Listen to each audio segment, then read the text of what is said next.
quick reading for May the 1st to May the 2nd. Taurus, your cards are the Ten of Swords, the Eight of Wands, and the Ace of Wands.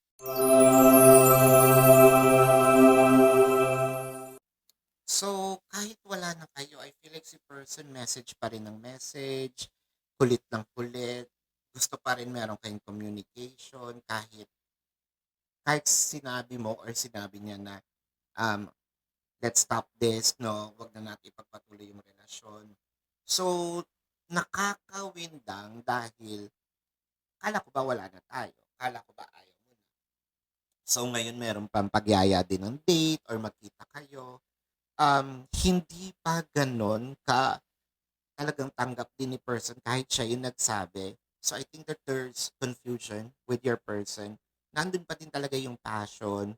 Meron dito parang separation anxiety si person na hindi niya kaya din mawala ka. Sinasabi niya lang yon because of heightened energy. Pero I feel like this relationship ain't over. This is your quick reading for May the 1st to May the 2nd, Taurus. My name is Daphne, but spirit calls me bye bye love.